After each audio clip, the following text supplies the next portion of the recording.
hello po. Ayan, welcome back to my YouTube channel. Nagbabalik na naman po inyong lingkod, Hasa26 TV. Kung bago pa lang po kayo sa aking YouTube channel, Hasa26 TV, please po paki-support and subscribe na lang din po at like and share. Maraming salamat po. Ngayon po ay mayroon po tayong panibagong opinion sa aking upload kanina sa dito po kay Patricia. Okay po, isang mapagpalang araw po sa ating tatay ng Kalingap na si Kuya Bal Santos Magtubang. Siyempre sa buong team Kalingap, lalong-lalo na po kay Kalingap Rab. Suportahan po natin mga langga, no? Lalong-lalo na ko Ate Edna Matubang. Ayan po. Ayan po, matub po kasi dito. Ayan po sa aking thumbnail na yan. Ayan po ay pakinggan po ninyo ang kanyang hindi ko po alam. Ay sabi po niya ay sa kanya po daw ay pamangkin po daw siya nitong ito na po ito. Ayan. Hindi ko alam kung ano po ba talaga. Bigyan ko lang po ng reaction. Yan po sa tinatabnil ko na yan. Ayan po ang sabi po niya. Ayan po pala. Ikaw po pala si Hasa26 TV. Mag-ingat ka po. Dahil yan po sa ginagawa mo. Yung itatabnil po ninyo ang tita ko. Yan po ay ano po daw. Ididimanda po namin kayo. Ayan po. Kasi po paninirang puri daw, paninirang puri yan sa amin at sa tita ko, yung ginagawa mong thumbnail sa pagmumuka at profile ng tita ko. Okay po, no? Ma'am, masasabi ko lang po sa iyo, no? Ayaw ko banggitin ang pangalan mo. Masasabi ko lang po sa inyo, no?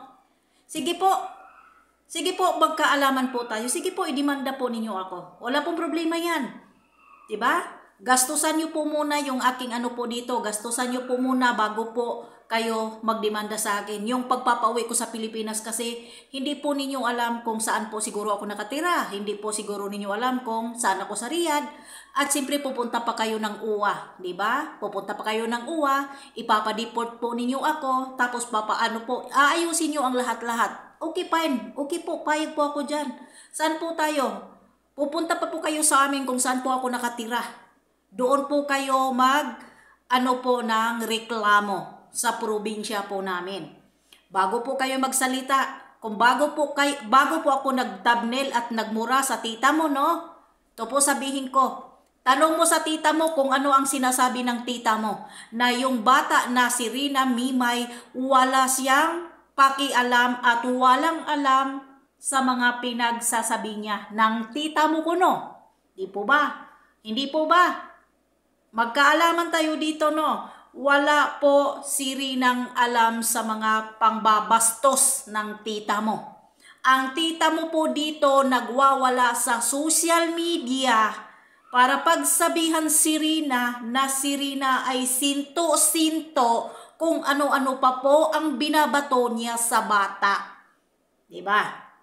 Bago po kayo magsalita ng demanda, alamin po muna ninyo sa tita nyo kung ano po ba ang pinagsasabi, kung papanigan po ba kayo, kung bakit ko po minumura at tinatabnil ko yung pagmumukha ni Patricia. Di pukal kayong hinayupa kayo. Kala nyo natatakot ako? No. Diba? Sige po, magdemanda kayo.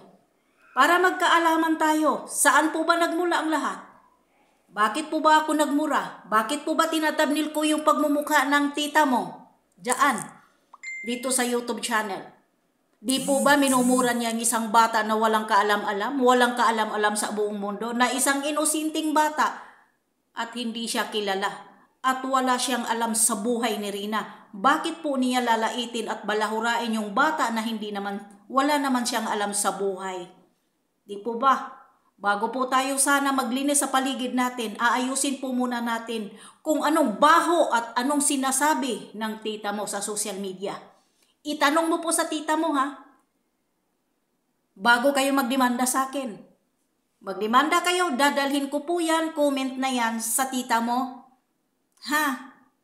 Kahit magpiesta pa kayo dyan, hindi ako natatakot. Okay? No, wag na kitang banggitin, hinayupak ka. At ikaw, Patricia, tumigil-tigil ka na, ha? Para tayo, manahimik tayo dito. At anong alam ni Rina dyan sa mga sinasabi mo, no? Grabing kilig mo talaga, no? Matandang paurong. Lumagay ka sa pinagkatandaan mo, okay? Hanggang dito na lang po. Please subscribe, like, and share. Mega love shout out po sa lahat ng ating mga viewers. Bye! I love you. God bless.